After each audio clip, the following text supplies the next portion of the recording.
ಎಲ್ಲರಿಗೂ ನಮಸ್ಕಾರ, ಶುಭ ಸಂಜೆ. ಇವತ್ತು ಅಣ್ಣ ಮೂರ್ತೀಶ್ವರನವರು ಆಗಮಿಸಿದ್ದಾರೆ. ಇದು ಶರಣಲೀಲಾಮೃತ ಕೃತಿ, ಚೆನ್ನಪ್ಪ ಕವಿ ಬರೆದಿರೋದು. ಕಾವ್ಯ ಸ್ವಲ್ಪ ಮುಂದೆ ಬರೆದು ಈಗ ಬಸವಣ್ಣವ್ರ ಪವಾಡಗಳೇ ಬರ್ತಾ ಇದೆ. ಅಗಣಿತ ಪವಾಡಗಳನ್ನು ಮಾಡಿ ಅವರು ಪಂಚಪುರುಷ ಪಡ್ಕೊಂಡಿದ್ರಲ್ಲ, ಅದರ ಲೀಲೆಗಳನ್ನೇ ನಾವು ಕೇಳೋಣ ಇವತ್ತು ಹೇಳ್ತೀವಿ. ಪಾದೋದಕದಿ ಸುರಗಿಯ ಸುವರ್ಣ ಮಾಡಿದ ಪವಾಡ.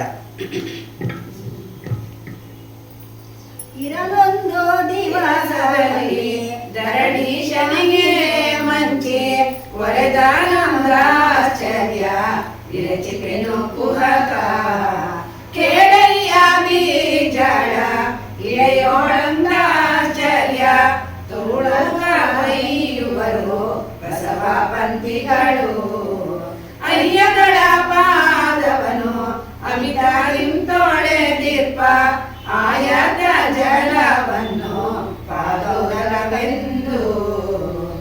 ಬಸವಣ್ಣನವರು ಅನೇಕ ಅವರು ಪವಾಡ ಮಾಡಬೇಕು ಅಂತ ಮಾಡ್ತಾ ಇರಲಿಲ್ಲ. ಅದು ಆಕಸ್ಮಿಕವಾಗಿ ಆದ ಒಂದು ಘಟನೆಗಳನ್ನ ಪವಾಡ ಅಂತ ಗ್ರಹಿಸ್ಕೊಂಡಿದ್ದಾರೆ. ಅಂಥ ಪವಾಡಗಳನ್ನೆಲ್ಲ ನೋಡಿದಂಥ ಕೊಂಡಿ ಮಂಚಣ್ಣನವರು ನಾರದನ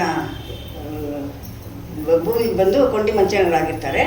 ಅವರು ಯಾಕೆ ಮಾಡ್ತಾರೆ ಅಂತಂದರೆ, ಬಸವಣ್ಣನವರ ಮಹಿಮೆ ಜನರಿಗೆ ಗೊತ್ತಾಗಬೇಕು ಅನ್ನೋ ರೀತಿ ಎಲ್ಲಕ್ಕೂ ಒಂದು ಕುಚೇಷ್ಟೆ ಕುಹಕದಿಂದ ಅದನ್ನು ಬೀದಿಗೆ ತರ್ತಾ ಇರ್ತಾರೆ. ಬಸವಣ್ಣವ್ರು ಹಿಂಗೆ ಮಾಡಿದ್ದಾರೆ ಅಂತ ಬಿಜ್ಜಳನಿಗೆ ಹೇಳೋದಲ್ದಿರ, ಬಿಜ್ಜಳನು ಅದನ್ನು ನೋಡಿ ಬಸವಣ್ಣವ್ರ ಬಗ್ಗೆ ಮೆಚ್ಚುಗೆಯಿಂದ ಮಾತಾಡಬೇಕಾಗುತ್ತಲ್ಲ, ಆ ಒಂದು ಪ್ರಸಂಗಕ್ಕೆ ಅವನು ಈ ರೀತಿ ಮಾಡ್ತಾ ಇರ್ತಾನೆ. ಈಗ ಪಾದೋದಕದಿ ಸುರಗಿಯ ಸುವರ್ಣ ಮಾಡಿದ ಪವಾಡ. ಪಾದೋದಕದ ಬಗ್ಗೆ ಎಲ್ರಿಗೂ ಸ್ವಲ್ಪ ಇದಿರ್ತೈತೆ. ಅಲ್ಲಿ ಒಂದು ದಿವಸ ಬಿಜ್ಜಳನ ಒಂದು ಆಶ್ಚರ್ಯ ಮಾಡ್ತಾನೆ. ಅವನು ಹೋಗ್ತಾ ಇರ್ಬೇಕಾದ್ರೆ ಅವ್ರು ಪಾದ ತೊಳಿತಾ ಇರ್ತಾರಂತೆ, ಸ್ವಾಮಿಗಳು ಜಂಗಮರ ಪಾದಂಗನ. ಅದಕ್ಕೆ ಇವರು ಕೇಳ್ತಾರಂತೆ, ಈ ಪಾದೋದಕದಿಂದ ಏನಾಗುತ್ತೆ ಹೇಗೆ ಅಂತಂದಾಗ, ಅದು ನಮಗೆ ಮುಖ್ಯವಾದ ಒಂದು ಅಷ್ಟಾವರಣದಲ್ಲಿ ಮುಖ್ಯವಾದದ್ದು ಪರುಷ ಕಿಮ್ಮಿಗಿಲೋದು.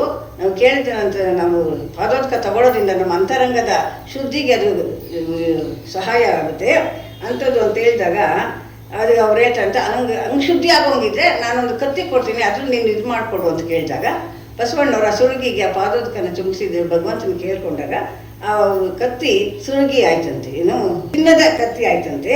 ಅದನ್ನು ನೋಡಿ ಅಲ್ಲಿದ್ದವರು ಮತ್ತೆ ಸಂತೋಷ ಪಟ್ಟಿದ್ದಾರೆ. ಬಿಜ್ಜಳನನ್ನು ತುಂಬ ಇದು ಮಾಡಿಕೊಂಡು ಹಂಗೆ ಹೇಳ್ತಾರಂತೆ. ಮತ್ತು ಇನ್ನೊಂದು ಪವಾಡ, ಮಣ್ಣೆತ್ತನ್ನು ನಡೆಯಿಸಿ ಟಗರನ್ ಬಸವನ ಮಾಡಿ ಎರಳೆ ಕುದುರೆ ಮಾಡಿದ ಪವಾಡ. ಈ ರೀತಿ ಬಸವಣ್ಣವ್ರ ಕಲ್ಯಾಣದಲ್ಲಿ ಬಿಜ್ಜಳನ ಆಸ್ಥಾನದಲ್ಲಿ ಅನೇಕ ಪವಾಡಗಳನ್ನು ಮಾಡಿದಾಗ ಇದು ಅನೇಕ ದೇಶದ ಅಕ್ಕಪಕ್ಕದ ದೇಶದ ರಾಜ್ಯದ ಪ್ರಜೆಗಳಿಗೆಲ್ಲ ಗೊತ್ತಾಗಿ ಒಬ್ಬೊಬ್ಬರು ಒಂದೊಂದು ತಗೊಂಬಂದು ಅವರು ಇವ್ರನ್ನ ಪರೀಕ್ಷೆ ಮಾಡಿ ತಮ್ಮ ಒಂದು ಕಷ್ಟ ಸಂಕಷ್ಟಗಳನ್ನ ಏನೇನೋ ಒಂದೊಂದು ಇದ್ದಂಥವನ್ನೆಲ್ಲ ಪರಿಹಾರ ಮಾಡ್ಕೊಳ್ಳೋಕ್ಕೆ ಒಬ್ಬೊಬ್ಬರ ತುಂಬ ಜನನೇ ಬರ್ತಾರಂತೆ. ಅದರಲ್ಲಿ ಒಬ್ಬನು ಮಣ್ಣೆತ್ತನ್ನ ಕರ್ಕೊಂಬಂದಿದ್ದಾರಂತೆ. ಅದನ್ನು ಟಗರು ಮಾಡಿ ಎರಳೆ ಕುದುರೆ ಮಾಡಿದ ಪವಾಡ ಅಂತ ಇದ್ರಲ್ಲಿ ಬರುತ್ತೆ. ಮಣ್ಣೆತ್ತನ್ನು ತಗೊಂಬಂದು ಕೊಟ್ಬಿಟ್ಟು ಇದಕ್ಕೆ ನಿಲ್ಲಿಸಿ, ಬಸವಣ್ಣ ಇದನ್ನು ನಿಜವಾದ ಎತ್ತನ್ನು ಮಾಡು ಅಂದಾಗ ಅವರು ಅದನ್ನು ಮಾಡೋದಂತೆ. ಟಗರ ಬಸವನ ಮಾಡಿ ಎರಳೆ ಕುದುರೆ ಮಾಡಿದ ಪವಾಡ. ಎರಳೆ ಅಂದರೆ ಜಿಂಕೆ ಮರಿ, ಅದನ್ನು ಕುದುರೆ ಮಾಡಿದಂಥ ಪವಾಡ ಕೂಡ ಮಾಡಿ ಅವರು ಒಂದು ಇದನ್ನು ಮೆರೀತಾ ಇರ್ತಾರೆ. ಜನ ಅದನ್ನು ನೋಡಿ ತುಂಬ ಸಂತೋಷ ಪಡ್ತಾರೆ. ಆಮೇಲೆ ಸಿಂಗಯ್ಯನ ಸಂಕೋಲೆ ಕಳೆದ ಪವಾಡ. ರಾಗಬಿಜ್ಜಳನೊಬ್ಬ ಶೃಂಗಿಗೆ ವಾದಿಪುರದ ಪಾರುಪತ್ಯವ ಓದಿತ್ತಿಹನು ಸಿಂಗಯ್ಯ ಎಂಬವನಿಗೆ 8 ವರ್ಷದ ಲೆಕ್ಕವಿರುತ್ತಿರೆ ತೃಂಟತನದೊಡು ತೋರದಿರುತ್ತಿರೆ ಪಂಟಿಸಿಯ piಡಿ ತಂದು ಸಂಕೋಲೆ ಅಂಟಿಸಿರುತ್ತಿರನು ಬಸವ ಎನ್ನಲು ಕೊಡಟೊಳಗದೆ ಹೊಸೆದು ನಿಂತವು ಎಂಬ ಮಹಿಮೆಯ ಹೊಸೆದು ಕೇಳುತ್ತ ಹರ್ಷವಾಗಿಯೇ ಒಂದ ನಡೆಸಿ ನಾನು ಬಸವನ ನಾಮ ನೆನೆವೆನುದಾನೆನಗೆ ದಯವಾಗಲೆಂದರೆ ಕೇಳಿ ಮೃಗಲಿಟ್ಟ ಸಂಕೋಲೆ ಕಳೆಯಲಿಂತೆಂದರು. ಇಲ್ಲಿ ಸಿಂಗಯ್ಯ ಅನ್ನೋ ಒಬ್ಬನು ರಾಜನ ಇದರಲ್ಲಿ ಇರ್ತಾನೆ. ಅವನು 8 ವರ್ಷದ ಲೆಕ್ಕ ಕೊಡಬೇಕಾಗಿರುತ್ತೆ. ಅವನ ರಾಜ್ಯದಲ್ಲಿ ಯಾವುದೋ ಒಂದು ಕೆಲಸ ನೇಮಿಸಿರ್ತಾರೆ. ಅದನ್ನು ಕೊಟ್ಟಿರಲ್ಲ. ಯಾರೋ ಅವ್ರಿಗೆ ಚಾಡಿ ಹೇಳಿದಾಗ ಅವನು ಕರ್ಕೊಂಬಂದು ನಿಲ್ಲಿಸಿದಾಗ, ಬಸವ ಎನ್ನಲು ಕೊಡಗಳ ಮೇಗದಿ ಹೊಸೆದು ನಿಂತವು ಎಂಬ ಮಹಿಮೆಯ, ಹಿಂದೆ ನಡೆದಂಥ ಮಹಿಮೆ ಅವನಿಗೆ ಗೊತ್ತಿರುತ್ತೆ. ಅಂಥದ್ದು ಬಸವಣ್ಣ ನಾನು ಕಾಪಾಡ್ತಾನೆ ಈ ಪ್ರಸಂಗದಿಂದ ಅಂತಂದ್ಬಿಟ್ಟು, ನಾನು ಬಸವಣ್ಣ ನೆನೀತೀನಿ ಅಂತ ಅಂದ್ಕೊಂಡು ಇದು ಮಾಡ್ತಾ ಇರ್ಬೇಕಾದ್ರೆ ಅವ್ನು ಸಂಕೋಲೆ ಕೊಡ್ತಿರ್ತಾರೆ. ಸರಪಳಿ ಕಟ್ಟಿ ಕರ್ಕೊಂಬಂದಿರ್ತಾರೆ. ಆ ಸಂಕೋಲೆ ಕಡೆ ಬಿಚ್ಕೊಂಡ್ಬಿಡುತ್ತೆ. ಆವಾಗ ಮನದಲ್ಲಿ ಬಸವಣ್ಣನ ತುಂಬ ಸಾಸಿರ ನಾಮದಲ್ಲಿ ಅವನನ್ನು ರುಚಿಸ್ತಾನಂತೆ. ಕಾಲಿಗೆ ನೃಪ ಹಾಕಿಸಿದ ಸಂಕೋಲೆ ಕಳೆದುದು ಭುವಿಯೊಳಗಲೆ, ಕಾಲಿಗೂ ಹಾಕಿದ ಸಂಕೋಲೆ ಸರಪಳಿ ಅದು ಅದಷ್ಟೇ ಬಿಚ್ಕೊಂಡು ಬಿಡ್ತಂತೆ. ಆ ಮೇಲೆ ಬಸವನ ಮಹಿಮೆಗೆ ಎಣೆಯೇ ಭುವಿಯೊಳೆಂದ. ಬಸವಣ್ಣನ ಮಹಿಮೆಗೆ ಇಷ್ಟು ಬಸವನಾಮನೆ ಜಪಿಸಿದ್ರೆ ಸಾಕು, ಎಂತೆಂಥ ದುರಿತಗಳೆಲ್ಲ ದೂರ ಆಗುತ್ತೆ ಅಂತ ಅನೇಕ ವಿಧವಾಗಿ ಹೊಗಳ್ತಾ ಇದ್ದಾರಂತೆ. ಆವಾಗ ಬಿಜ್ಜಳ ಒಲಿದು ಪೇಳ್ದನು ಬಸವನಾಮದ ಬಗೆಯ ಚರರು. ಅವ್ರ ಚರರು ಹೇಳಿದಾಗ ಬಿಜ್ಜಳನು ಏನು ಹೇಳ್ತಾನೆ ಅಂದರೆ, ಇಂತಿ ಚರರು ಪೇಳ್ದ ವಾರ್ತೆಯನ್ನು ಬಿಜ್ಜಳಂ ಕೇಳಿದು ಆಶ್ಚರ್ಯಮಾಗಿ. ಚಾರರು ಬಂದು ಈ ವಿಷಯನ ಬಿಜ್ಜಳನ್ಗೆ ಹೇಳೋರು. ಆವಾಗ ಆಶ್ಚರ್ಯ ಆಗ್ತೈತೆ ಅವಾಗ ಆಶ್ಚರ್ಯವಾಗಿ ಅವನನ್ನು ಕರೆಸಿ ವಿಚಾರಿಸಿ ಬಸವ ಮಂತ್ರೀಶನಿಂದ ರಾಜತ್ವವನ್ನು ಕೊಡಿಸಿ ಸಿಂಹರಾಜನೆಂದು ಹೆಸರಿಟ್ಟು ಅವನ ರಾಜ್ಯದ ಅಧಿಪತ್ಯವನ್ನು ಕೊಟ್ಟು ಕಳಿಸಲು ಮತ್ತು ಪವಾಡವೆಂತಾನೆ. ಮತ್ತೆ ಅವನ್ನ ಕರೆಸಿ ಕೂಲಂಕುಷವಾಗಿ ಆ ವಿಷಯನೆಲ್ಲ ಸಮಜಾಯಿಷಿ ಮಾಡಿ ಸರಿಪಡಿಸಿ ಅವನಿಗೆ ಸಿಂಹರಾಜ ಅಂತ ಹೆಸರಿಟ್ಟು ಅವನಿಗೆ ರಾಜ್ಯದ ಮುನಿಯಂತೆ ಅಧಿಪತ್ಯವನ್ನು ಕೊಟ್ಟನಂತೆ. ಮತ್ತು ಇನ್ನೊಂದು ಪವಾಡ, ಕಲ್ಲನಂದಿಗೆ ಕಡಲೆ ಮೆಲಿಸಿದ ಪವಾಡ. ಒಂದ್ಸಲಿ ಬಿಜ್ಜಳನ್ನು ಹೆಂಡತಿ ಜೊತೆಲಿ ಹೋಗ್ತಾ ಇರ್ತಾನಂತೆ. ಅವ್ರು ಯಾರೋ ಒಬ್ಬ ಭಕ್ತ ಕಡಲೆ ಇಟ್ಕೊಂಡು ಬಸವಣ್ಣನಿಗೆ ನೈವೇದ್ಯ ಮಾಡಿ ಸಿಂಗಲ್ಲಿ ಕೊಡ್ತಾ ಇರ್ತಾರಂತೆ. ಅವನ ಹಾಸ್ಯದಿಂದ ನಿಜವಾಗೂ ಕಡಲೆ ತಿಂತೈತಾ ಬಸವಣ್ಣ ಅಂತ ಅಂದ್ಬಿಟ್ಟು ಒಂಥರ ಇದ್ರ ಮಾತಿನಿಂದ ಸೇಡಿಸ್ತಾನಂತೆ. ಆವಾಗ ಏನು ಇದ್ರಲ್ಲಿ ಏನಿಲ್ಲಪ್ಪ, ಭಕ್ತಿಯಿಂದ ಕೇಳಿದ್ರೆ ಎಲ್ಲ ನಡೆಯುತ್ತೈತೆ ಅಂತ ಅಂದ್ಬಿಟ್ಟು ಅಂದಾಗ ಬಸವಣ್ಣನಲ್ಲಿ ಬರ್ತಾ ಇದ್ದಾಗ ಅವ್ರ ಜೊತೆಲಿ ಅವ್ರು ಬಸವಣ್ಣವ್ರು ಹೇಳ್ತಾರಂತೆ, ಇದು ಕೇಳಿ ಬಸವಯ್ಯನು ಪೇಳ್ದನು ಬಿಜ್ಜಳಗೆ ಲೀಲೆ ಭಕ್ತಿ ಪುಂಗವ ಚೆಲುವ ನಂದೀಶ, ಭಕ್ತವತ್ಸಲನೆಂಬ ಬಿರುದರಿಯ ಎಲೆರಾಯ, ಭಕ್ತರ ಭಕ್ತಿಯನ್ನು ಪ್ರೀತಿ ಹಿಂಸವಿವ. ಭಕ್ತನು ಭಗವಂತನು ಭಕ್ತಿ ಪ್ರಿಯನು, ಎಲ್ಲಕ್ಕೂ ಒಲಿತಾನೆ, ಇದ್ರಾಗೇನು ಆಶ್ಚರ್ಯ ಇಲ್ಲ ಅಂತ ಹೇಳ್ಬಿಟ್ಟು ಆ ನಂದಿಗೆ ಬಸವಣ್ಣವ್ರು ತಂದು ನಂದಿಗೆ ಅಪ್ಪ ಸ್ವೀಕರಿಸಪ್ಪ ಈ ಕಡಲೆ, ನಾನು ಸ್ವೀಕರಿಸು, ಇವಾಗ ಇದೊಂದು ಪ್ರಸಂಗ ಬಂದಿದೆ ಅಂತ ನಿವೇದಿಸ್ಕೊಂಡಾಗ ಮುಕ್ತಿದಾಯಕ ನಂದಿ ಮೆಲ್ಲು ಕಡಲೆಯನೆಂದು ಶಕ್ತ ಬಸವ ನುಡಿಯ ಎಲ್ಲ ಭಕ್ಷಿಸಿತು. ಬಸವಣ್ಣವ್ರು ಯಾವಾಗ ಹೇಳಿದ್ರು ನಂದಿ ಕಲ್ಲಿನ ನಂದಿ ಆ ಕಡಲೆನ ಮೆದ್ದು ಒಂದು ಪವಾಡನ ಮೆರೆದಂತೆ. ಮುಂದೆ ಸರ್ಪದಷ್ಟ ಶಿಶುವಿಗೆ ಪ್ರಾಣವಿತ್ತ ಪವಾಡ ಹೇಳಿ.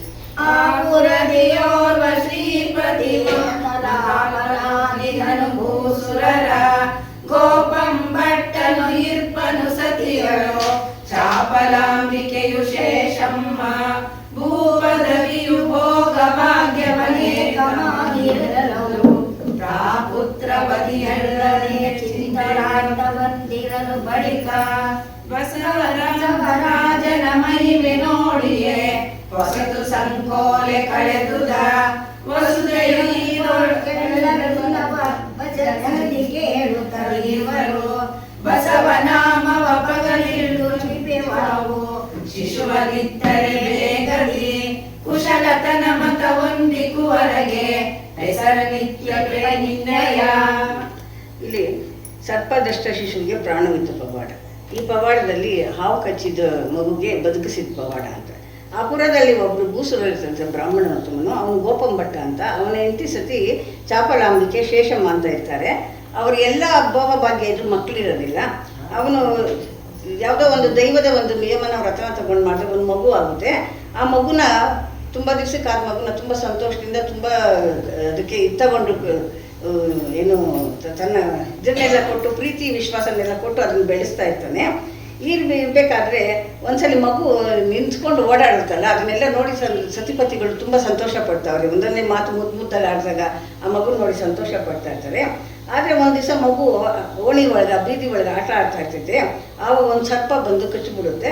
ಆ ಮಗು ಪ್ರಾಣ ಬಿಟ್ಟುಬಿಡುತ್ತೆ. ಆವಾಗ ತಂದೆ ತಾಯಿಗಳು ತುಂಬ ಶೋಕದಿಂದ ಆಕ್ರಂದನ ಮಾಡ್ತಾ ಇರ್ತಾರೆ. ಅದಕ್ಕೆ ನಮ್ಮ ಇಂಥ ಮಗು ಕೊಟ್ಟ ಭಗವಂತನು ಇವತ್ತು ಕರ್ಕೊಂಬಿಟ್ಟ. ಹಾಗೆ ತಮ್ಮ ತಂದೆ ತಾಯಿ ಮನದಾಳದ ಅಳಲು ಯಾವ ರೀತಿ ಅದು ತೋರ್ಪಡಿಸ್ಕೊತಾವ್ರೆ.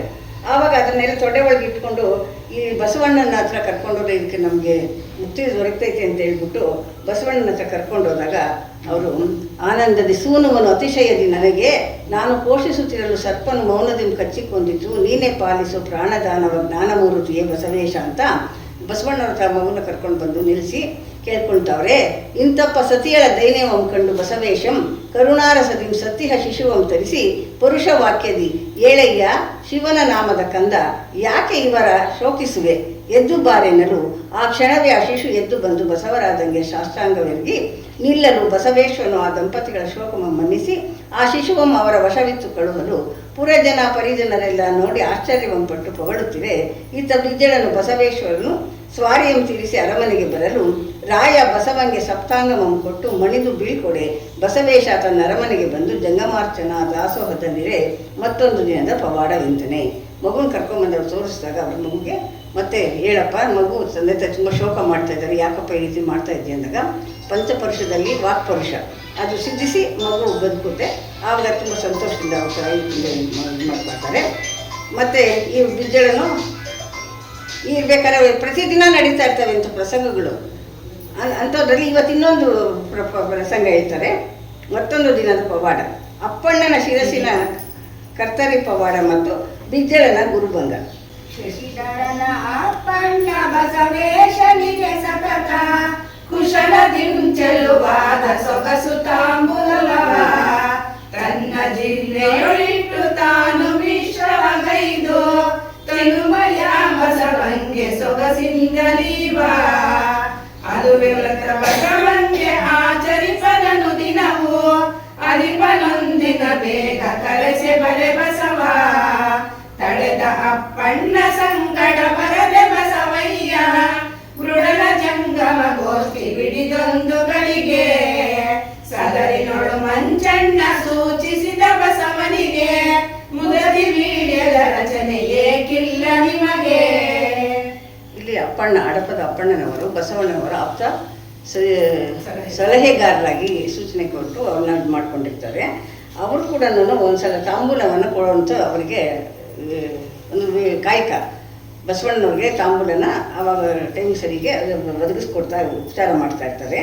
ಆ ಮಂಚ ಇರಬೇಕಾದ್ರೆ ಆ ಮಂಚಣ್ಣ ಅನ್ನೋನು ಇರ್ತಾನಲ್ಲ, ಕೊಂಡಿ ಮಂಚಣ್ಣ, ಈ ಬಸವನಿಗೆ ಮುದದಿ ವೀಳ್ಯದ ರಚನೆ ಏಕಿಲ್ಲ ನಿಮಗೆ, ಈ ವೀಳ್ಯದ ರಚನೆ ನೀವು ಯಾಕೋ ಇದು ಮಾಡ್ಕೊಂಡಿಲ್ಲ, ಅವ್ರ ಕೈಲಿ ಇದು ಮಾಡ್ಕೊಡ್ಬೇಕು ಅಂದಾಗ ನನಗೆ ಇಚ್ಛೆ ಆದಾಗ ಅಪ್ಪಣ್ಣ ನನಗೆ ಅದನ್ನು ಒದಗಿಸ್ಕೊಡ್ತಾನೆ, ಅದಕ್ಕೋಸ್ಕರ ನಾನು ಅವ್ರನ್ನ ಹುಡುಗರಿಗೆ ಇಟ್ಕೊಂಡಿದ್ದೀನಿ ಅಂತ ಹೇಳಿದಾಗ ಅವನು ಕೂಡ ಆ ಅಡಿಕೆ ಕತ್ತರಿನ ಕಟ್ ಮಾಡಿ ಸೊಗಸಿನಿಂದ ಅದಕ್ಕೆ ಸಾಂಬಾರು ಸುಗಂಧದ ಇದನ್ನೆಲ್ಲ ಲೇಪನ ಮಾಡಿ ತಂದು ಕೊಡ್ತಾ ಇರ್ತಾನೆ. ಅವ್ರ ಮಾತನ್ನು ಕೇಳಿದಾಗ ಒಂದ್ಸಲಿ ಬಸವನ ಅಪ್ಪಣೆ ಅಂತ ಜಸದಿ ಊಳಿರದ ಬಂದು ಹಸನಾಗಿ ನಮಿಸಿದರು ಅಪ್ಪಣ್ಣನಿಗೆ. ಅಪ್ಪಣ್ಣನ ಹತ್ರ ಬಂದ್ಬಿಟ್ಟು ತಾಂಬೂಲ ಕೊಡ್ರಿ ಅಂತ ಕೇಳಿದಾಗ ಅವರು ಅದನ್ನು ಶಿರ ತಂದು ಅಪ್ಪಣ್ಣನ ಇವು ಅನೇಕ ಇದಿದೆ, ಅಪ್ಪಣ್ಣನ ಶಿರ ತಂದಲ್ಲಿ ಇಟ್ಟರಂತೆ. ಆವಾಗ ಇವು ಮಿಶ್ರವಂಗು ತೆಗೆಸಿ ವ್ರತವಿಳಿದು ತನ್ನ ಜೀವಿಯ ಸೂತ್ರವಿಳಿದ ಪ್ರಸಾದ ಸೇವನೆ ಎಂಬುಗೊಂಡ. ಈ ರೀತಿ ಅದನ್ನು ನೋಡಿದಂಥ ಇವನು ಅಪ್ಪಣ್ಣ ಪ್ರಕಾರ ಬಸವಯ್ಯನ ತಾಂಬೂಲ ಸೇವನೆಯನ್ನು ನೋಡಿ ಬಿಜ್ಜಳರಾಯ ಆಶ್ಚರ್ಯಪಡ್ತಾನೆ. ಇದೇನು ಇಂಥ ಆಶ್ಚರ್ಯಕರವಾದವೆಲ್ಲ ನಡೀತಾ ಇದೆಯಲ್ಲ ಅಂತ ಕೇಳ್ಕೊಂಡಾಗ ಸದರಿನ ಸಮಸ್ತ ಮಾನ್ಯರು ವಿಸ್ಮಯಂಬಟ್ಟು ಶರಣರ ಮಹಿಮೆ ತಿಳಿಯಲಳವೇ ಎಂದು ನಿಶ್ಚಯಿಸಿರಲು ಆ ಕ್ಷಣವೇ ಬಸವಯ್ಯಂ ತನ್ನ ವ್ರತ ನಡೆಸಿಕೊಂಡು ಶಿರಮಂ ಕಳುಹಲು ಆ ಅಪ್ಪಣ್ಣ ಶರಣ ಶಿರಮಂ ಧರಿಸಿಕೊಳ್ಳಲು ಆ ಬಳಿಕಲೆಂತಾನೆ. ಆನಂತರದಲ್ಲಿ ಬಿಜ್ಜಳರಾಯನು ಆ ರೀತಿ ಹೇಳಿದಾಗ ಬಸವಣ್ಣವರು ಆ ಪವಾಡಕ್ಕೆ ಒಂದು ಮುಕ್ತಿಯನ್ನು ಕೊಟ್ಟು ಮತ್ತೆ ಅವರು ಅಪ್ಪಣ್ಣವರು ಶಿರನ ಮತ್ತೆ ಅವ್ರಿಗೆ ಧರಿಸಿದಂಥ ಒಂದು ವ್ಯವಸ್ಥೆನ ಮಾಡಿಕೊಟ್ರಂತೆ. ಇಂತೆನರು ಬಿಜ್ಜಳರಾಯಂ ಆ ಮಾತಿಗೆ ಬಸವಯ್ಯಂ ರಾಯ ಕೇಳು, ನೀನೇನಿತ್ತಿಪೆ ಆ ಕತ್ರಿ ಭುವನ ಬ್ರಹ್ಮಾಂಡಗಳನ್ನು ನುಂಗುವುದು, ನಿನ್ನ ನವರತ್ನಾದಿಗಳು ಚೂರ್ಣಗೈಯುವುದು, ಖಿನ್ನನಾಗುವೆ ಬೇಡವೆನೆಲ್ಲೂ ಕೇಳದೆ ರಾಯ ನಾನೀವೇ ಬೇಡದ ವಸ್ತುಗಳನ್ನೆನ್ನಲು ಈತನ ಗರ್ವವಂ ಪರಿಹರಿಪೆನೆಂದು ಬಸವಯ್ಯ ಶರಣನ ಶಿರಮಂ ಸರಿಸಿದನಂತನೇ. ಈ ರೀತಿ ಇದೊಂದು ಪವಾಡ ಮಾಡಿ ಮುಂದೆ ಇನ್ನೊಂದು ಪವಾಡಕ್ಕೆ ಬರ್ತಾರೆ. ಅನೇಕ ಪವಾಡಗಳು ಜಾಸ್ತಿ ಇದೆ. ಶಿವನಾಗಮಯ್ಯನ ಕರದಲ್ಲಿ ಕ್ಷೀರವಂ ಕರೆದ ಪವಾಡ. ಒಂದು ದಿನ ಬಸವಯ್ಯ ಔಷಧಿ ಚಂದದಿಂ ಕಡೆ ಬೀದಿ ನೋಡುತ್ತ ಮುಂದೆ ಬರುತ್ತಿರೆ ನಾಗಮಯ್ಯಗಳನ್ನು ಹರುಷದಲ್ಲಿ ಅಷ್ಟವಿಧ ದರ್ಶನೆಯ ಮಾಡುತ್ತ ನಿಷ್ಠೆಯಿಂದಲಿ ಪೂಜೆ ಸ್ತುತಿಯೊಳು ಅಟ್ಟಹಾಸದಿ ಗಂಟೆ ಜಾಗಟೆ ನಾದವೆಸೆಯೇ ಕೇಳಿ ಶಿವ ಶರಣರ ಸಂಭ್ರಮ ತಾಡಿ ಮನದಲ್ಲಿ ಭಕ್ತಿಯಿಂದಲೇ ಊಳಿಗರತ ನಿಲ್ಲಿಸಿ ರಂಗಣ ಬೀದು ಬಸವಣ್ಣ. ಶಿವನಾಗಮಯ್ಯ ಪಂಚಮರಲ್ಲಿ ಒಂದು ಕೀಳು ಜಾತಿ ಅಂತಾರಲ್ಲ, ಆ ರೀತಿಯಲ್ಲಿ ಶಿವನಾಗಮಯ್ಯನ ಒಬ್ಬ ಭಕ್ತನಿರ್ತಾನೆ.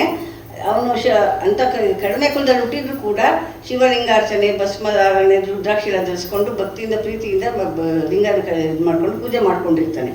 ಅಂಥವನು ಒಂದೊಂದ್ಸಲಿ ನಾಗಮಯ್ಯಗಳ ಹರ್ಷದಿಂದ ಬರ್ತಾ ಇರಬೇಕಾದ್ರೆ ಶಿವನಾಗಮಯ್ಯನವ್ರ ಮನೆ ಮುಂದೆ ಬಸವಣ್ಣವರು ತಮ್ಮ ಅಷ್ಟವಿಧ ಪೂಜಾರ್ಚನೆ ಎಲ್ಲ ತೀರಿಸ್ಬಿಟ್ಟು ಬಂದ್ರಂತೆ.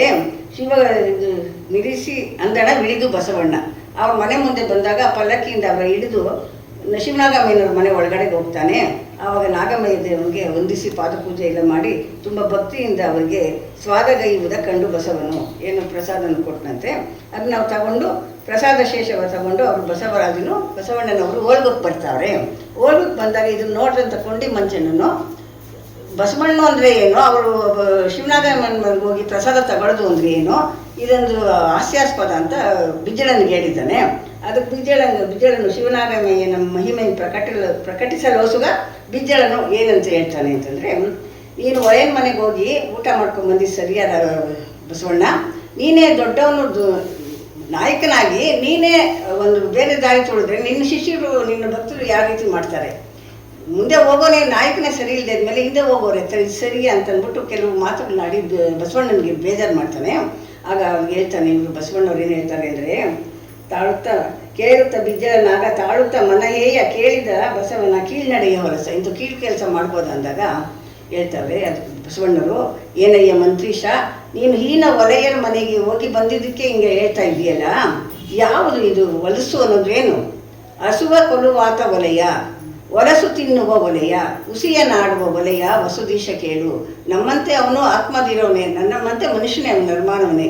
ನಾವು ಯಾಕೆ ಜಾತಿ ಭೇದ ಮಾಡ್ತೀವಿ? ಅವನು ಶರಣನಾಗಿದ್ದಾನೆ, ಬೇರೆ ಲಿಂಗ ಕಟ್ಕೊಂಡು ಅವನನ್ನು ತನ್ನ ನೇಮನ ಸಮರ್ಪಕವಾದ ರೀತಿ ನಡೆಸ್ಕೊಂಡು ಬರ್ತಾವನೆ.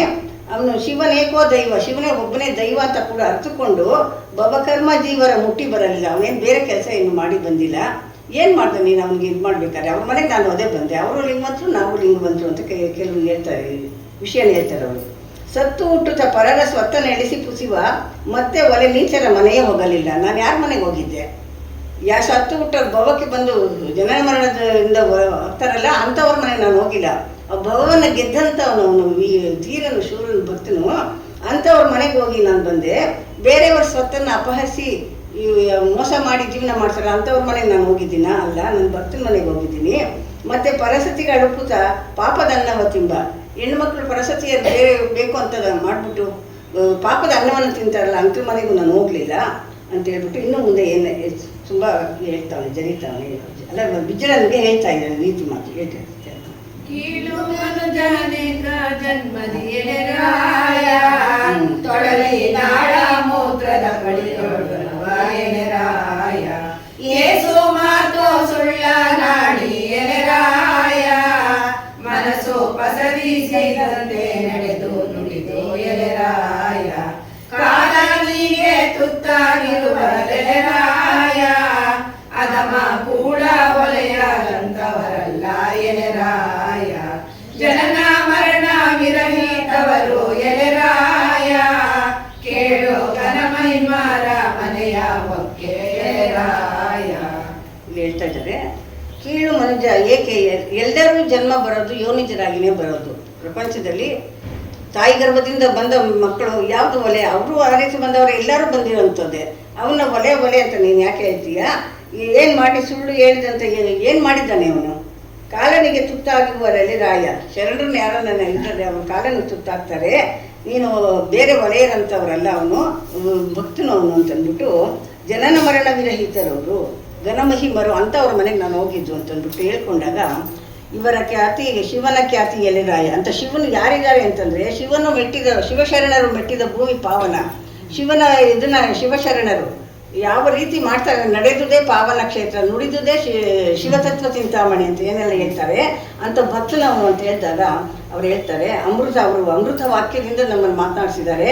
ಅವರು ಅಮೃತ ಸರಸಿ ಅವರ ಅಂಗದಳು, ಅವರ ಶರೀರ ಎಲ್ಲ ಅಮೃತಮಯವಾಗಿರುತ್ತೆ ಅಂತ ಜಾತಿ ನೋಡಬೇಡ ನೀನು ಅಂತ ಅವರು ಅನೇಕ ವಿಧವಾಗಿ ಹೇಳಿದಾಗ ಅಲ್ಲಿ ಹೇಳ್ತಾರೆ, ಅಮೃತಕ್ಕೆ ಸರಿಯಾದ ಮಹಿಮರೆಲೆರಾಯ, ಪ್ರತ್ಯಕ್ಷವನ್ನು ಪ್ರಮಾಣಿಸದೆ ಎಲೆರಾಯ. ನೀನು ಪ್ರತ್ಯಕ್ಷ ನೋಡದಿರನೆ ಪ್ರಮಾಣಿಸಿ ನೋಡಬೇಡ ನೀನು ಈ ವಿಷಯನ ತೀರ ಸಹಜವಾಗಿ ಒಳಹೊಕ್ಕು ಅದನ್ನು ವಿಚಾರಿಸಿ ನೋಡಿ ನೀನು ಮನಸ್ಸಿಗೆ ತಿಳ್ಕೊಂಡು ಹೇಳು. ಈ ಅಹಂಕಾರ ನಿನಗೆ ಸಲ್ಲದು ಅಂತಂದ್ಬಿಟ್ಟು ಶರಣರ ಮಹಿಮೆಯನ್ನು ನೀನು ಇಷ್ಟು ಕೇವಲವಾಗಿ ಮಾತಾಡಬೇಡ ಅಂತ ಹೇಳ್ಬಿಟ್ಟು, ಇಂತೆಂದು ಬಸವೇಶಂ ರಾಯಂಗೆ ಸತ್ಯನೀತಿ ಅಂತ ಹೇಳುತ್ತೀರೆ, ಮಂಚಣ್ಣನು ರಾಯನ ಕೂಡೆ ಆದರೆ ಏನಾಯಿತು? ಈ ಮಂಚಣ್ಣ ಸುಮ್ಮನೆ ಇರಬೇಕಲ್ಲ, ದಿನ ಅವರ ಮಹತ್ತನ್ನು ಪ್ರಸಾರ ಮಾಡಬೇಕಲ್ಲ, ಅದಕ್ಕೆ ಅವನು ಸುಮ್ಮನೆ ಇರಲಿಲ್ಲ, ಬಿಜ್ಜಳನ ಸುಮ್ಮನೆ ಇದ್ದಾನೆ. ಆದರೂ ಇವನು ಕೊಂಡೆ ಮಂಚಣ್ಣ ಹೇಳ್ತಾವನೆ, ಅದೆಂಥದ್ದಪ್ಪ, ಅಮೃತನ ಹಸದಿಂದ ಕರೆಯೋದು, ಹಸದಲ್ಲಿ ಅಮೃತ ಬರುತ್ತಾ? ನೀನು ಇಷ್ಟೆಲ್ಲ ಹೇಳ್ತದೆ ಅವ್ರ ಅಂಗಣ ವಾರಣಾಸಿ ಎಲ್ಲ ಕ್ಷೀರ ಸಮುದ್ರ ಹಂಗೆ ಹಿಂಗೆ ಅಂತ. ಅದೇನು ಅದನ್ನು ಪರೀಕ್ಷೆ ಮಾಡಿ ನೋಡಬೇಕಪ್ಪ ನಾವು ಅಂತಂದಾಗ ಬಿಜ್ಜಳನು ಅವಾಗ ಬಿಜ್ಜಳ ಕಿವಿಗೆ ಬಂತು. ಅದು ಸ್ವಲ್ಪ ಇತ್ತಾಳೆ ಕಿವಿ ಬಿಜ್ಜಳಂದು. ಅವನೇನು ಮಾಡಿದೆ, ಏನು ಹೇಳಿದ್ದ ಕೊಂಡೆ ಮಂಚನ ಹೇಳಿದ ಮಾತಿಗೆ ಬಸವಣ್ಣವ್ರಿಗೆ ಹೇಳ್ತಾವ್ರೆ, ಹೌದಪ್ಪ ಇದೊಂದು ವಿಷಯನೇ, ಇದು ನೀನು ಮಾಡಿ ತೋರಿಸು ಅಂತಂದ್ಬಿಟ್ಟು ಹೇಳಿದಾಗ ಶಿವನಾಗಮಯ್ಯನಂ ಬರೆಮಾಡನಲ್ಲೂ ಬಸವಣ್ಣನು ಶಿವನಾಗಮಯ್ಯನವರ ಅತ್ಯುತ್ಸಾಹದೊಡನೆ ಬಿಜ್ಜಳನ ಓಲಗಕ್ಕೆ ಕರೆತಂದು ಬರ್ತಿದ್ದಾರಂತೆ. ಕರ್ಕೊಂಡು ಬಂದರು. ಅವನ್ನ ಇದು ನಂದಿ ಧ್ವಜ ಎಲ್ಲ ಸಂಭ್ರಮ ಮಾಡಿ ಮನೆಯಿಂದ ಶಿವನಾಗಮಯ್ಯನನ್ನು ಆಸ್ಥಾನಕ್ಕೆ ಕರ್ಕೊಂಡ್ಬಂದರು. ಆವಾಗ ತನ್ನ ಮಿಸುನಿ ಪೀಠದ ಮೂರ್ಸವ ಮಾಡಿಸಿ ಚಿನ್ನದ ಇದು ಪೀಠದಲ್ಲಿ ಅವನು ಕೂತಿಸಿ ಬಸವನು ಉಸುರಿದನು ಭೂಪತಿ ಹೊಸದ ಅಮೃತ ಶರೀರವನ್ನು ನೋಡಿ ಸಂಶಯವ ಬಿಡೆ. ನೋಡಪ್ಪ ಭೂಪತಿ ಇವಾಗ ಬಂದಿದ್ದಾನೆ, ಅವನು ಇದನ್ನು ನೀನು ಹೇಳ್ದಲ್ಲ, ಇವಾಗ ಪವಾಡ ನಡೀತು ನೋಡು ಅಂತಂದ್ಬಿಟ್ಟು ಹೇಳಿದಾಗ ಬಸವರಾಜನು ಭವ್ಯ ಚರಿತನು ಹೊಸದು ನಾಗಮಯ್ಯ ಶರಣನ ಜಸದಿ ಬೆರಳನ್ನು ಪಿಡಿದು ಬಸವಣ್ಣನವರು ಎದ್ದು ಅವ್ರ ಬೆರಳನ್ನು ಪ್ರೆಸ್ ಮಾಡಿ ಒತ್ತಿದಾಗ ಅದು ಅಮೃತ ಸುರಿತಂತೆ. ಅದನ್ನು ವಸುದೇಪತಿಯ ಮುಂದುಗಡೆಯಳು ಜಸದಿ ಬೆರಳನ್ನು ಪಿಡಿದು ಅಮೃತವ ವಸುಧಿಪತಿಯ ಮುಂದುಗಡೆಯಳು ಮಾಡಿ ಅಂತ ಮಾಡಿದ್ದಾರೆ. ಇಲ್ಲಿ ಮಿಸುನಿ ಪಾತ್ರೆಯಳು ಕೆಳಗಡೆ ಒಂದು ಚಿನ್ನದ ಚಂಬಿಟ್ಟಿದ್ರಂತೆ, ಅದೆಲ್ಲ ತುಂಬಂತೆ ಹಾಲು. ಆ ಚೋದ್ಯನ್ನು ನೋಡಿ ಶರಣರೆಲ್ಲ ತುಂಬ ಆಶ್ಚರ್ಯ ಆದರು.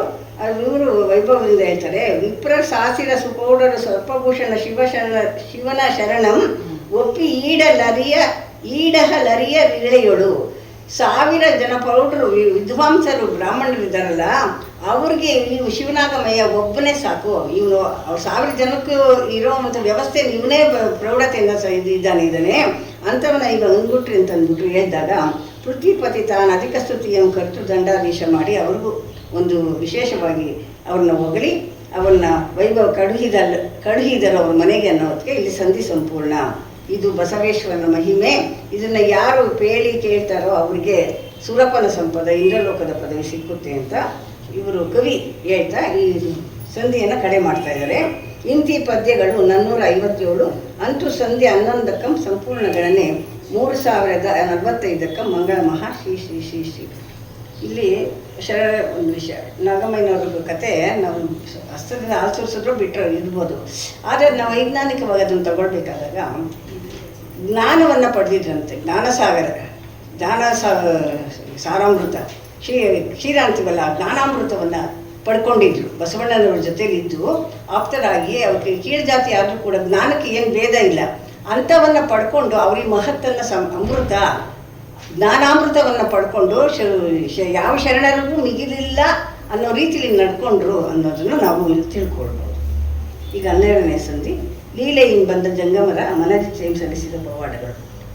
ಈ ಸಂಧಿಯಲ್ಲಿ ಈಶನಂ ಪರಮ ಗಿರಿಯೇಶನಂ ಪರಮ ಪರಿತೋಷನಂ ಪರಮ ಪ್ರಕಾಶನಂ ಕರುಣೀಭೂತೇಶನಂ ಅಖಿಲ ಜಗದೀಶನಂ ಆಕಾಶಕೇಶ ಸರ್ವೇಶನಂ ಶೇಷನಂ ಧರಿಸಿದ ವಿಲಾಸನಂ ಸಕಲ ತಾರೇಶನಂ ಮುಡಿದ ಗೌರೀಶನಂ ನುತಿಸುವೆ ಮಹೇಶನಂ ಕೈಲಾಸವಾಸನೆ ಪ್ರಮತೇಶನಂ ಸಲಹೆನ್ನಂ.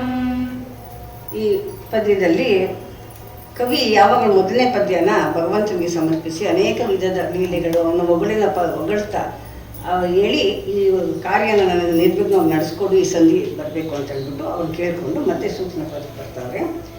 ಇದರಲ್ಲಿ ಬರಡಾಕಳಂ ಕರೆದು ಒಣಬಿಲ್ವವಂ ಚಿಗುರಿಸಿ ಜೋಳವ ಮುತ್ತು ಮಾಡಿ ಮಲ್ಲಣ್ಣ ಶೆಟ್ಟಿಯ ಮನೆ ಸತಿಸುತ್ತರಂ ಜಂಗಮಕ್ಕೆ ಕೊಟ್ಟ ಪವಾಡ ಬರುತ್ತೆ. ಈ ರೀತಿ ಇರಬೇಕಾದ್ರೆ ಇನ್ನೊಂದು ಪವಾಡ ನಡೆಯುತ್ತೆ. ಒಬ್ಬ ಪ್ರಚಾರ ಆಗಿರುತ್ತಲ್ಲ, ಎಲ್ಲರೂ ನಾವು ನೋಡೋಣ ಬಸವಣ್ಣನ ಮಹಿಮೆ ಯಾಕೆ ಮಾಡ್ತಾನೆ ಅಂತ ಅಂದ್ಬಿಟ್ಟು ಅನೇಕ ವಿಧವಾಗಿ ಏನೇನೋ ಅಲ್ಲಸಲ್ಲದೆಲ್ಲನೂ ಮನಸ್ಸಿನಲ್ಲಿ ಇಟ್ಕೊಂಡು ಒಂದು ಬರಡಾಕಳನ್ನು ತೊಗೊಂಡ್ಬರ್ತಾನಂತೆ. ಹಾಲು ಕೊಡದೆ ಇರುವಂಥ ಹಸುವನ್ನ ತೊಗೊಂಡ್ಬಂದು ನಿಲ್ಲಿಸಿ, ಅಪ್ಪ ನನಗೆ ಪೂಜೆ ಮಾಡೋಕ್ಕೆ ಬರಡಾಕಲಿನ ಇದು ಹಾಲು ಬೇಕು, ನೀನು ಅದನ್ನು ನೆರವೇರಿಸ್ಕೊಡ್ಬೇಕು ಅಂತಂದ್ಬಿಟ್ಟು ಹೇಳಿದಾಗ ಬಿಲ್ಪತ್ರೆ ಮರ ಒಣಗೋಗಿದೆ ಅದನ್ನು ಚಿಗುರಿಸಿ ಕೊಡಬೇಕು ನನಗೆ ಅಂತ ಹೇಳಿ ಕೇಳ್ಪಟ್ಟನಂತೆ. ಆವಾಗ ಅವನು ಬಸವಣ್ಣ ತರಿಸಿ ಬರಡಾಕಳನ್ನು ತಂದು ಅದ್ರ ಮುಂದೆ ನಿಂತ್ಕೊಂಡು ತನ್ನ ಪುರುಷ ದೃಷ್ಟಿಯಿಂದ ನೋಡಿದಾಗ ಅದು ಹಸು ಹಾಲು ಕೊಡ್ತಂತೆ.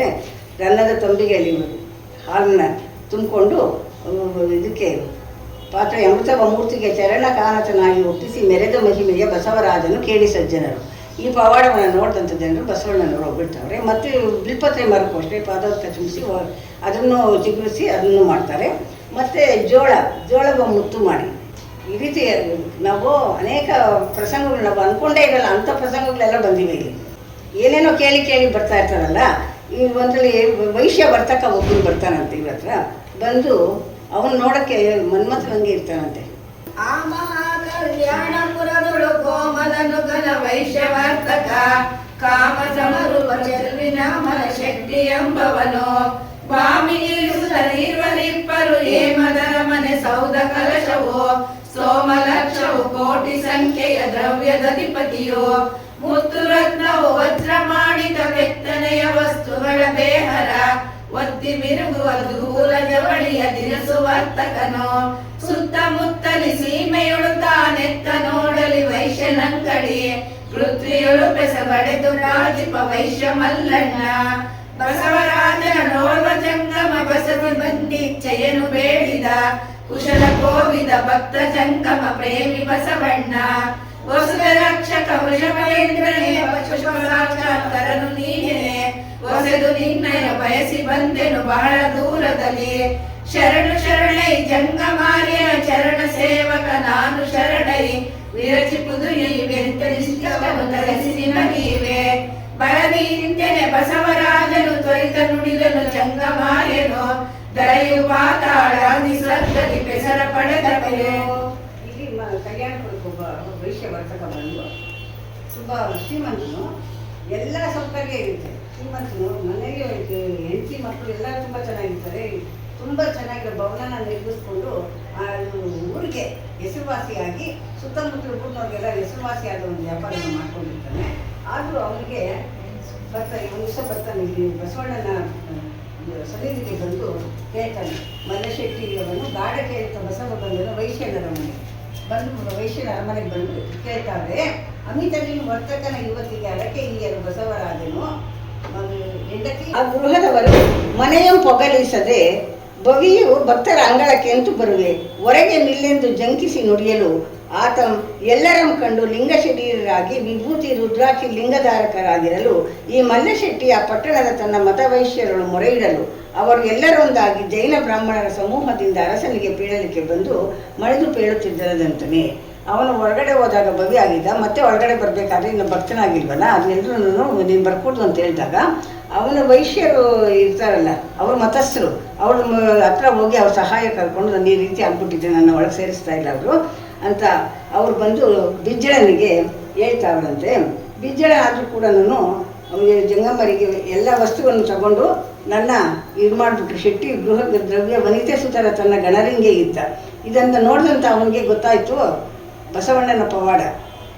ಒಳಗಡೆ ಹೋದಂಥ ಬವಿಗಳು ಅವ್ರ ಭಕ್ತರನ್ನು ಮಾಡಿ ಅವರು ಪೂರ್ವಜನ್ಮದ ಸುಕೃತ ಇತ್ತೋ ಏನೋ, ಇವರು ಬಸವಣ್ಣವರು ದೃಷ್ಟಿ ಪರುಷಾಯ ಪಂಚಪುರುಷದ ಒಂದು ಇದರಿಂದ ಅವ್ರು ಆಗಿದ್ದಾರೆ. ಆದರೆ ಇಲ್ಲಿ ಮೊರೆಯಿಟ್ಟರಿ ಪರಿ ವರ್ತಕ ವೈಶ್ಯರೆಲ್ಲ ಬಂದು ಇವನ ಹತ್ರ ಇಟ್ಟಾಗ ಧರಣೀಶಾನಿ ಪೊರೆಯೇ ಕಾಯುವರಿನ್ನಿಲ್ಲ, ನೀನೇ ಕಾಯ್ಬೇಕಪ್ಪ, ಇನ್ಯಾರೂ ಇಲ್ಲ, ನಮ್ಮನ್ನು ಕಾಯಬೇಕು ಅಂತ ಕೇಳಿದಾಗ ಬಿಜ್ಜಳನು ಕಾಳೊಳಗನ ತೆರದಿ ಬಿಜ್ಜಳನ ಮುಂದಿಟ್ಕೊಂಡು ಬಂದವ್ರೆ. ಬಿಜ್ಜಳನು ಕಾಳ ಸರ್ಪ ಬುಸ್ಸತ್ತ ಎಡಿಟ್ಟಿಲ್ಲ, ಆ ಥರ ಕೋಪ ಬಂದ್ಬಿಟ್ಟಿದ್ಯಂತೆ. ಮಂತ್ರಿಯನ್ನು ಕೇಳ್ತಾರಂತೆ ಬಸವಣ್ಣನ, ಬಸವಣ್ಣ ಇದು ಸರಿಯಾ, ನೀನು ಪರದನ ಪರಸತಿಗೆ ನಾವು ಶರಣರು ಮನಸ್ಸು ಕೊಡಲ್ಲ ಅಂತೀಯ, ಇವಾಗ ಅವನು ಶೆಟ್ಟಿದು ಇದೆಲ್ಲ ತಗೊಂಡು ಇದು ಮಾಡಿಲ್ವ ಅಂತ ಕೆಲವು ವಿಷಯನ ಇಬ್ಬರು ವಾದ ಮಾಡ್ತಾರೆ. ಅದಕ್ಕೆ ವೈಶ್ಯರ ಮಲ್ಲಶೆಟ್ಟಿ ಮನೆ ಮಕ್ಕಳ ಸತಿ ದ್ರವ್ಯ ಹೇಸದೆ ನೀನು ಜಂಗಮಕ್ಕೆ ಪೊಸತಿಯಬಹುದೇ. ಅವನು ಬಂದು ಕೇಳಿದಾಗ ನಿನ್ನ ದ್ರವ್ಯ ನಿನಗೆ ಬೇಕೇನಪ್ಪ ಅಂದಾಗ ಪಕ್ಕದಲ್ಲಿ ಹೋಗಿ ಒಂದು ಭವನ ನಿರ್ಮಾಣ ಮಾಡಿ ಅವನದೇನಿತ್ತು ಎಲ್ಲನೂ ಅವ್ರು ಕೊಟ್ರಂತೆ ಬಸವಣ್ಣವರು. ಹೇಳ್ತಾವ್ರಿ ಇಲ್ಲಿ ಮಕ್ಕಳ ಸತಿ ದ್ರವ್ಯ ಹೇಸದೆ ನೀ ಜಂಗಮಕ್ಕೆ ಪೊಸತಿಯಬಹುದೇ, ಅವ್ರದ್ದೆಲ್ಲ ತಗೊಂಡ್ಬಿಟ್ಟು ನೀನು ಕೇಳಿದ್ದಕ್ಕೆ ಮತ್ತೆ ಮರು ನೀನೇ ಅದನ್ನು ತಂದು ಬೇರೆ ರೀತಿಯಲ್ಲಿ ಕೊಟ್ಟಿದೆಯಲ್ಲ, ಇದು ಸರಿಯಾ ಅಂತ ಹೇಳಿದಾಗ ಇಂತೆಂದು ಕಥೆಯಂ ನುಡಿದು ಈ ವರ್ತಕನ ಸಮುದಾಯಿಸಿ ಆತನ ಗೃಹ ದ್ರವ್ಯ ಸತಿಸುತರಂ ಈ ಕ್ಷಣದಲ್ಲಿತ್ತು ಸುರಕ್ಷಿತ ಮಿರಿಸಿನಲು ಆ ಕ್ಷಣವೇ ಬಸವರಾಜಂ ಅರಸೆ ವಿವರಿಸಿ ನೋಡದೆ ನುಡಿಯಬಹುದೇ. ಈಗ ನಾ ನೋಡಿ ಬಹನೆಂದು ಬಸವಂ ಬಂದು ಆ ಗೃಹದ ಸಮೀಪದಲ್ಲಿ ಮತ್ತೊಂದು ಗೃಹವನ್ನು ಕೊಂಡು ಪುರುಷ ದೃಷ್ಟಿಯಂ ನೋಡಿ ಮನೋಪರುಷದಿಂದ ಧ್ಯಾನಿಸಲು ಮಲ್ಲಣ್ಣ ಶೆಟ್ಟಿ ಮನೆ ಮಕ್ಕಳು ಸತಿ ದ್ರವ್ಯ ಎಂದಿನಂತಾಗಲು ಶೆಟ್ಟಿಯಂ ಕರೆದು ಬಸವಯ್ಯನೇನೆನಿಸಿದ್ದನು. ಪಕ್ಕದಲ್ಲಿ ಮತ್ತೆ ಮನೆ ನಿರ್ಮಾಣ ಮಾಡ್ದ. ಅವ್ನು ಏನೇನಿತ್ತು ವಸತಿ ಸೌಕರ್ಯಗಳು ಏನೇನಿತ್ತು ಎಲ್ಲ ಇತ್ತು ಅದರಲ್ಲಿ. ಅದನ್ನ ನೋಡಪ್ಪ ಅವ್ರ ಅಲ್ಲ ಹತ್ರನೇ ಐತೆ, ನಾನೇನು ಅವ್ರು ಕರ್ಕೊಂಬಂದ್ರೆ ನಾನು ಮತಾಂತರ ಮಾಡಿಲ್ಲ ಅಂತೆಲ್ಲ ಹೇಳಿದಾಗ ಶೆಟ್ಟಿ ಕರೆದು ಬಸವಣ್ಣ ಏನು ಹೇಳ್ತಾರೆ ಅಂತಂದರೆ, ನಿನ್ನ ಸ್ವತ್ತಿನ ಯಾರು ತಗೊಂಡ್ರು, ನಿನ್ನ ನಾರಿ ಮಕ್ಕಳನ್ನ ನಾವೇನು ತಗೊಂಡ್ವಾ, ಇದು ಸತ್ಯನಿಧಿ ಬಸವನನ್ನು ಎತ್ತಿ ದೂರುವರೆ, ಅದಕ್ಕೆ ನಿಂಗೆ ಪಿತ್ತ ತಡೆಗೆ ಹೋಯ್ತಾ, ಈ ರೀತಿ ಹೇಳ್ತಾ ಇರಬೇಕಾದ್ರೆ ಅಂತಂದ್ಬಿಟ್ಟು ತುಂಬ ಇದನ್ನು ನಿಂದಿಸ್ತಾವೆ. ವನಿತೆ ನಿನಗೇನಿತ ನಹನು ಪೇಳಿದನು, ವರ ನಿನಗೆ ಮಂತ್ರೀಶ ಮಲಿಪುರದ ಮಂಕಾದ. ಅವನು ನೋಡಿ ನಿಮಗೆ ಒಂದು ಆಶ್ಚರ್ಯನೂ ಆಯಿತು, ಮಾತಾಡೋಕ್ಕೂ ಮಾತು ಬರ್ತಾಯಿಲ್ಲ ಮಲ್ಲಶೆಟ್ಟಿಗೆ. ಆವಾಗ ಸುತರ ಕರೆದೀವ ನಿಮಗೆ ಸೌಜ್ಞ ಏನಹ ನೆನಲು ಈತನು ನಮಗೆ ಇವನು ಬಸವರಾಜೇಂದ್ರ ಅಂತ ಅವರು ಹೆಂಡತಿ ಮಕ್ಕಳನ್ನು ಒಪ್ಕೊಂಡು ಇದು ಮಾಡ್ತಾವೆ. ಅನಿತರಳು ಬಿಜ್ಜಳನ್ನು 6-5 ಇವರ ಘನಹರ್ಷದಲ್ಲಿ ಬಂದ ಗೃಹದ ಬಳಿಗಾಗ ನೋಡಬೇಕು ಇದನ್ನು ಅಂತಂದ್ಬಿಟ್ಟು ಆಸ್ಥಾನದಲ್ಲಿದ್ದವನು ಬಂದು ನೋಡ್ತಾವನೆ. ಸೃಷ್ಟಿಸಿರ್ತಾನಲ್ಲ ಒಂದು ಮನೆ ಹೆಂಡತಿ ಮಕ್ಕಳನ್ನೆಲ್ಲನೂ ಅದನ್ನು ನೋಡ್ತಾವನೆ ಬಿಜ್ಜಳನ್ನು ಬಂದು.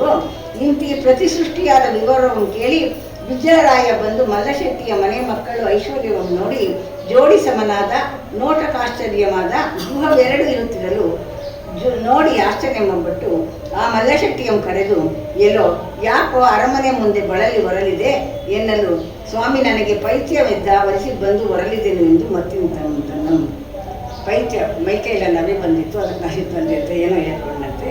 ಆಗ ಬಸವರಾಜನು ಆ ಸಂದಣಿಯಿಂದ ಅವನಿಗೆ ಇದನ್ನು ನಿವಾರಣೆ ಮಾಡಿ ಆ ಪವಾಡನ ಇಲ್ಲಿಗೆ ಮುಗಿಸ್ಕೊಟ್ಬಿಟ್ಟು ಹೋದಂತೆ. ಹೀಗೆ ಅಲ್ಲಿಗೆ ಜನ ಎಂದು ಕೊಂಡಾಡುತ್ತಲೀ ಜನ ಅಂದು ಬಸವೇಂದ್ರ ದಿನೇಂದ್ರನ ಮಹತ್ತನ್ನು ಚಂದದಿ ಮೆರೆದಾಗ ಬಂದನು ಅಂದು ಅರಮನೆಗೆ. ಆ ಮಹತ್ತವಾದ ಒಂದು ಲೀಲೆನ ತೋರಿಸ್ಬಿಟ್ಟು ಇಲ್ಲಿ ಅರಮನೆಗೆ ಬರ್ತಾವ್ರಿ.